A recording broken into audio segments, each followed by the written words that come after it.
Bismillahirrahmanirrahim. Assalamualaikum warahmatullahi wabarakatuh. Alhamdulillahi rabbil alamin. Wassalatu wassalamu ala rasulillahil karim wa ala alihi wa sahbihi ajma'in wa ba'd. Saudara-saudariku dimanapun Anda berada, semoga Allah subhanahu wa ta'ala memuliakan, menyehatkan, melindungi kita sampai dengan detik ini kita dapat bersua.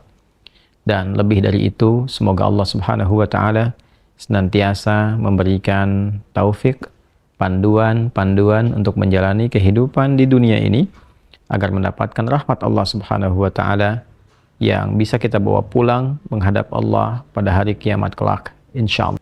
Yang biasanya kita membahas Aqsa dengan cukup panjang, kali ini kita ingin berbagi pesan yang sangat singkat.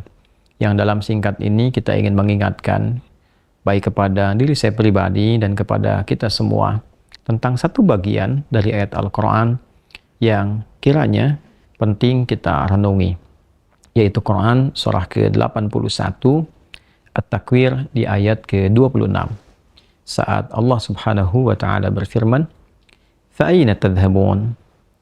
Maka engkau itu sesungguhnya mau kemana? Ayat yang singkat tapi begitu padat dan sangat mendalam, memberikan satu kesan yang cukup menusuk ke dalam jiwa setiap manusia. Pertanyaan yang datang langsung dari pencipta kita, sesungguhnya engkau mau kemana? Allah sudah menjelaskan mengapa kita diciptakan. Allah sudah memberikan jalan kehidupan bagi kita dan menerangkan konsekuensi di balik pilihan-pilihan yang kita tetapkan untuk menempuh jalan-jalan yang dimaksudkan. Bila benar, resikonya seperti ini. Bila salah, konsekuensinya demikian. Maka di antara sekian manusia yang telah mengetahui semua konsekuensi itu, terkadang masih mengedepankan bujukan-bujukan atau bahkan pengaruh-pengaruh nafsunya agar bergeser dari nilai-nilai kebaikan, bahkan nilai kemanusiaan yang telah Allah tetapkan. Ketika Allah menyampaikan, "Tidaklah aku ciptakan jin dan manusia itu kecuali untuk menaati aku, untuk beribadah kepada aku." Jadi sifat menjalani kehidupan di muka bumi ini adalah dilandaskan pada kepatuhan kita kepada Allah Subhanahu wa ta'ala. Kepatuhan itulah yang disebut dengan ibadah. Patuh, tunduk, patuh, bahasa Arabnya itu disebut dengan Islam. Jadi Islam dalam pengertian etimologi secara bahasa artinya tunduk, patuh, taat. Orangnya disebut dengan Muslim. Jadi setiap manusia itu konsekuensinya memang mesti patuh, tunduk dan taat kepada Sang Pencipta, yaitu Allah Subhanahu wa ta'ala. Karena itu ketika Allah menyampaikan di dalam firman-Nya, "Wa ma khalaqtul jinna wal insa illa liya'budun."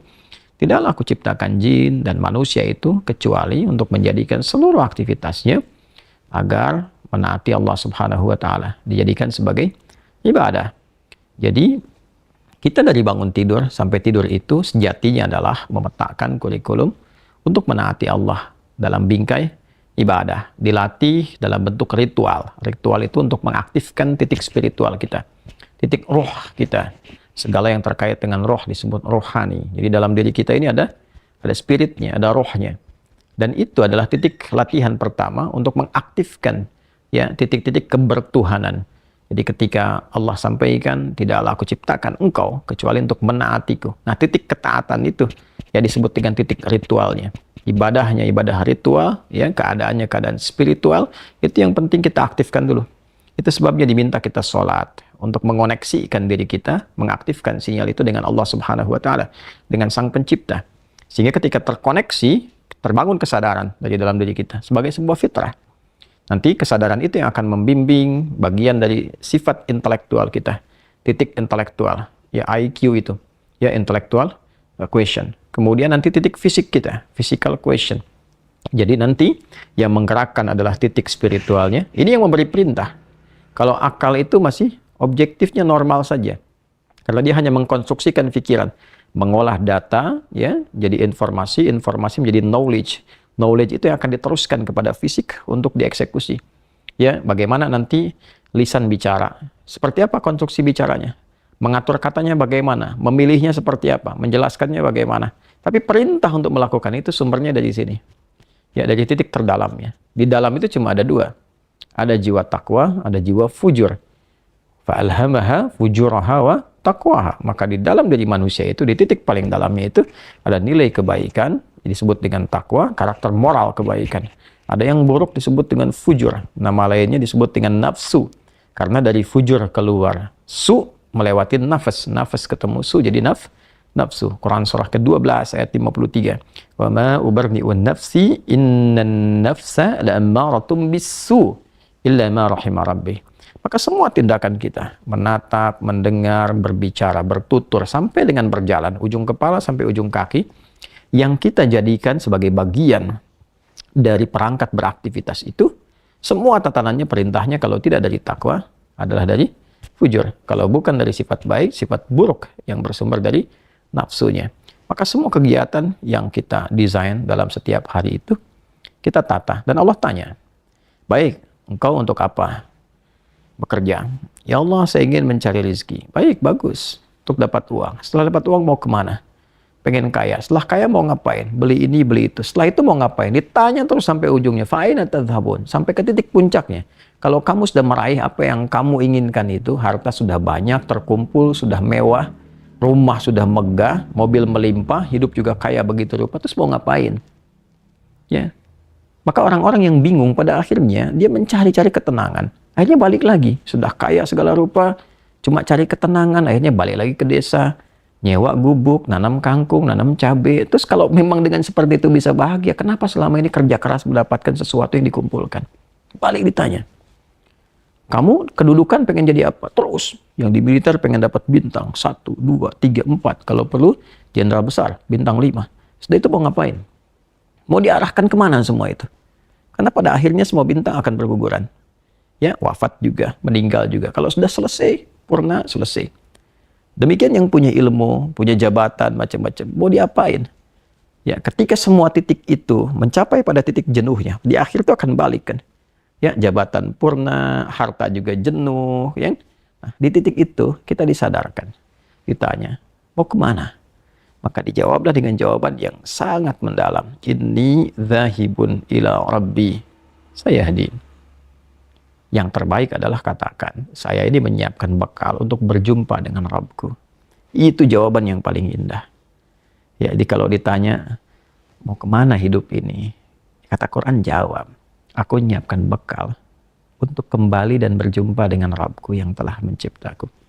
Dari situlah kemudian Allah katakan, aku berikan petunjuk kalau begitu. Yahdin. Ya, aku berikan petunjuk kata Allah. Jadi orang-orang yang menyiapkan semua aktivitasnya dan dia lakukan untuk Allah, berjumpa dengan Allah, maka Allah akan berikan petunjuk dalam setiap aktivitas kehidupannya. Diberi petunjuk bagaimana mata memandang, telinga mendengar, lisan bicara, sampai kaki berjalan. Sehingga dia betul-betul menjadi pengabdi dari Rabb-Nya yang maha menyayanginya. Pengabdi disebut dengan abdun, jamaknya disebut dengan ibadun. Yang maha menyayangi disebut Rahman, maka disebutlah dia dengan ibadur Rahman. Wa ibadur Rahmanil ladzina yamshuna 'alal ardi hauna wa idza khatabahumul jahiluna qalu salama. Demikian di surah Al-Furqan itu. Itulah puncak yang mesti kita ikhtiarkan dalam kehidupan, yang kita selalu sampaikan dan komitmenkan sejak bangun tidur.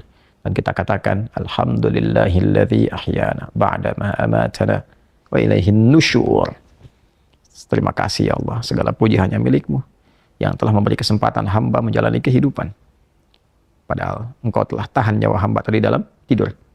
Sesuai ajal Kau berikan kesempatan. Hamba berjanji ya Allah, hamba akan menyebar beraktivitas untuk mencari bekal menghadap-Mu. Saudara-saudariku, sedalam, sejauh, sebanyak kegiatan, aktivitas jabatan yang telah kita kumpulkan, harta benda, pengetahuan, sampai detik ini, apakah betul-betul sudah kita siapkan sebagai bekal untuk bertemu dengan Allah? Atau hanya sekedar mengumpulkan semua itu tanpa arah, yang pada akhirnya bertemu dengan kejenuhan kembali? Renungkanlah malam ini, malam Jumat. Jumat saat manusia pertama diciptakan, diturunkan di surga, mengawali misi di dunia, diwafatkan, dan di titik itu kita akan berpisah dengan dunia. Saat azan berkumandang, nampak jelas seluruhnya.